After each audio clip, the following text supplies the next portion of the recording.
Hi hello എല്ലാവർക്കും നമസ്കാരം. CJPയുടെ വിജയത്തിന് പിന്നാലെ സോഷ്യൽ മീഡിയയിൽ ഒരു പുതിയ ക്യാമ്പയിൻ കൂടി സ്റ്റാർട്ട് ചെയ്തിരിക്കുകയാണ്.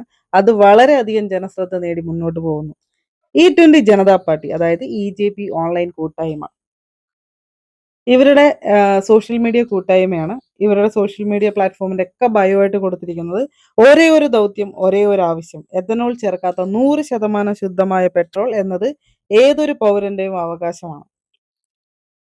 നിർബന്ധിത എഥനോൾ കലർത്തലില്ലാത്ത 100% യഥാർത്ഥ ഇന്ധനമാണ് നമുക്ക് വേണ്ടത് എന്നതാണ് ഇവരുടെ ആവശ്യം. ഉം. ഒറ്റ ദിവസം കൊണ്ട് ഏകദേശം എക്സലിൽ 20,000-ലധികം പേരാണ് ഇവരെ ഫോളോ ചെയ്തിരിക്കുന്നത്. അതുപോലെ തന്നെ ഇൻസ്റ്റാഗ്രാമിൽ 60,000 പേരോളം ഇവരെ ഫോളോ ചെയ്തിട്ടുണ്ട്. പക്ഷേ ഇപ്പോഴത്തെ നിലവിലെ കണക്ക് വെച്ചിട്ട് അത് ഇരട്ടിയായിട്ട് മാറിക്കൊണ്ടിരിക്കുകയാണ്.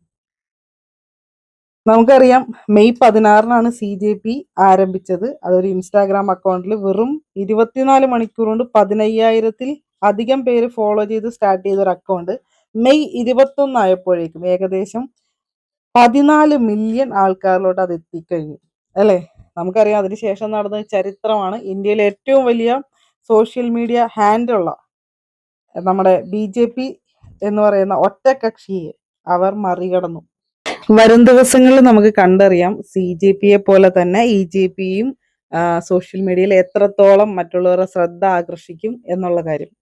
ഇനി നമുക്ക് നോക്കേണ്ടത് എന്തുകൊണ്ടാണ് CJP ഇതിനെ എതിർക്കുന്നതെന്ന്, അതുപോലെ തന്നെ എന്താണ് എഥനോൾ, ഇതിന്റെ ഗുണങ്ങളും ദോഷങ്ങളും നമുക്കൊന്ന് നോക്കിയിട്ട് വരാം. ആദ്യം എഥനോൾ എന്താണെന്ന് മനസ്സിലാക്കാം. കരിമ്പ്, ചോളം തുടങ്ങിയ കാർഷിക വിളകളിൽ നിന്ന് നിർമ്മിക്കുന്ന ഒരു തരം ആൽക്കഹോളാണ് എഥനോൾ. ഇത് പെട്രോളിയവുമായി കലർത്തി ഇന്ധനമായി ഉപയോഗിക്കുന്നു. വർഷങ്ങളായിട്ട് ഇന്ത്യൻ സർക്കാർ എഥനോൾ കലർത്തുന്നതിന് പ്രോത്സാഹിപ്പിച്ച് വരുന്നുണ്ട്. ഇനി സർക്കാർ പറയുന്ന ഗുണങ്ങൾ എന്തൊക്കെയാണെന്ന് വെച്ചിട്ടുണ്ടെങ്കിൽ, വിദേശത്ത് നിന്ന് ക്രൂഡ് ഓയിൽ ഇറക്കുമതി ചെയ്യേണ്ടത് കുറയും. നമുക്കറിയാം, ഇപ്പോൾ ഒരുപാട് യുദ്ധങ്ങൾ കാര്യങ്ങളൊക്കെ ഉള്ളതുകൊണ്ട് തന്നെ ഇന്ത്യയിലോട്ടുള്ള ഇറക്കുമതികൾ വളരെ ഗണ്യമായിട്ട് കുറയുകയും അതോടൊപ്പം തന്നെ വിലക്കയറ്റം കുത്തനെ കൂടുകയും ചെയ്തിട്ടുണ്ട്. ഇത് ഒരു കാരണമായിട്ട് പറയുന്നു. രണ്ടാമത്തത്, കർഷകർക്ക് അധിക വരുമാനം ലഭിക്കുന്നു. 3, കാർബൺ പുറന്തള്ളൽ കുറയ്ക്കാൻ സഹായിക്കുന്നു.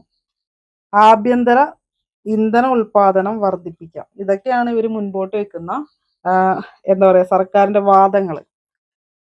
ഇനി CJP ഇതിനെതിർക്കാനുണ്ടായിട്ടുള്ള അവരുടേതായിട്ടുള്ള ആശങ്കകളെ കുറിച്ച് നമ്മൾ നോക്കുകയാണെന്നുണ്ടെങ്കിൽ, പഴയ വാഹനങ്ങളുടെ എഞ്ചിനുകൾ ദീർഘകാല പ്രശ്നങ്ങൾ ഉണ്ടാകുമോ എന്ന ആശങ്ക, ചില വാഹനങ്ങൾക്ക് ഇന്ധനക്ഷമത കുറയാമെന്ന വാദം, മൈലേജ് കുറയ്ക്കാം അല്ലെങ്കിൽ മൈലേജ് കുറയാനുള്ള സാധ്യത ഇവർ ചൂണ്ടിക്കാണിക്കുന്നുണ്ട്. വാഹനങ്ങളുടെ പരിപാലന ചെലവ് കൂടുമോ എന്ന ചോദ്യവും ഉയർന്നു.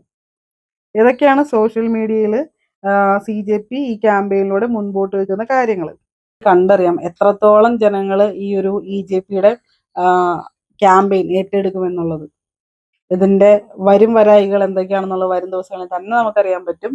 ഇതിനോടൊപ്പം ഞാൻ കൂട്ടിച്ചേർക്കാനായിട്ട് ആഗ്രഹിക്കുന്നത്, ഇപ്പോൾ CJP പോലുള്ളൊരു പാർട്ടി ഇവിടെ നമുക്ക് വലിയൊരു വിജയം തരിക മാത്രമല്ല ചെയ്തത്, ഒരു ധൈര്യം നമുക്ക് തന്നു. പുതിയൊരു ജനത ഇവിടെ ഉണ്ട്, അവര് കാര്യക്ഷമമായി കാര്യങ്ങൾ ഇടപെടാൻ പറ്റുന്ന ഒരു ജനതയാണെന്ന് കാണിച്ചു തരുന്ന ഒരു വലിയൊരു മുന്നേറ്റമാണ് ഈ കഴിഞ്ഞ ദിവസങ്ങളിൽ നമ്മുടെ മുന്നിലൂടെ കടന്നുപോയത്. കുറെ നാളുകളായിട്ട് നമ്മൾ ഒരു ഭരണം തന്നെ ഇങ്ങനെ തുടർച്ചയായി പോവുകയും ഏകദേശം ഒരു പട്ടാള ഭരണം എന്ന് പറയണോ അല്ലെങ്കിൽ ഈ കൊറിയയിലൊക്കെ ഉള്ള സാധനം പോലെയൊക്കെയാണ് എനിക്ക് പലപ്പോഴും തോന്നിയിട്ടുള്ളത്. കാരണം നമ്മുടെ പ്രധാനമന്ത്രി ജനങ്ങളോട് മൻ കി ബാത്തിലൂടെ അല്ലാതെ സംസാരിക്കുന്നത് ഞാൻ കണ്ടിട്ടില്ല, ഉണ്ടായിട്ടില്ല. ഈ കഴിഞ്ഞ ദിവസമാണ് ഈ പറയുന്ന ഇൻസ്റ്റാഗ്രാമിൽ വന്നൊരു വീഡിയോ ഇത്ര വർഷങ്ങൾക്ക് ശേഷം മോദിജിക്ക് ഇടേണ്ട വന്നത്. സോ നമ്മളാൽ തെരഞ്ഞെടുക്കപ്പെട്ട ആൾക്കാരാണ് ഈ പാർലമെന്റിലും എല്ലായിടത്തും ഇരിക്കുന്നത്. നമ്മുടെ ക്ഷേമത്തിനും ഐശ്വര്യത്തിനും അല്ലെങ്കിൽ നമുക്ക് വേണ്ടി പ്രവർത്തിക്കേണ്ട ആൾക്കാർ. പക്ഷെ ഇവർ നമ്മളുമായിട്ടുള്ള ഇന്ററാക്ഷൻ വളരെ കുറവാണ്. ഇപ്പോൾ ഈ പറയുന്ന BJP ഭരിക്കുന്ന ഇന്ത്യനകത്ത് അവരുടെ എതിർകക്ഷിയായിട്ടുള്ള ഈ പറയുന്ന കോൺഗ്രസ് പലപ്പോഴും സൈലന്റ് ആയി പോകുന്നതായിട്ട് എനിക്ക് ഫീൽ ചെയ്തിട്ടുണ്ട്. അങ്ങനെ സൈലന്റ് ആയി പോകുന്നത് കൊണ്ട് തന്നെ പല പ്രശ്നങ്ങളൂടെ അഡ്രസ്സ് ചെയ്യാതെ പോവുകയാണ്. ഒന്തൂരം പ്രശ്നങ്ങളാണ് അഡ്രസ്സ് ചെയ്യാതെ പോയത്. പക്ഷെ ഇനി എല്ലാ പാർട്ടികളും ഉണർന്നിരിക്കേണ്ട ഒരു കാലമായി. കാരണം ഇവിടുത്തെ യുവതലമുറ ഇതെല്ലാം കണ്ട് മടുത്തിട്ടുണ്ട്.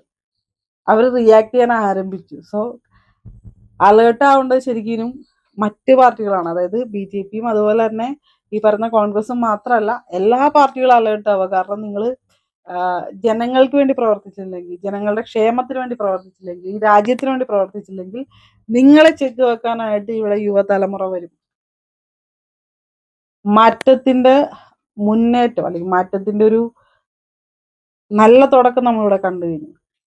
സോ നിങ്ങൾക്ക് ഈ വീഡിയോ കണ്ട് ഇഷ്ടപ്പെടുകയാണെങ്കിൽ നിങ്ങൾ ലൈക്ക് ചെയ്യുക, കമന്റ് ചെയ്യുക, നിങ്ങളുടെ വിലയേറിയ അഭിപ്രായങ്ങൾ എന്ത് തന്നെയാണ് രേഖപ്പെടുത്തുക. Thank you for watching. By.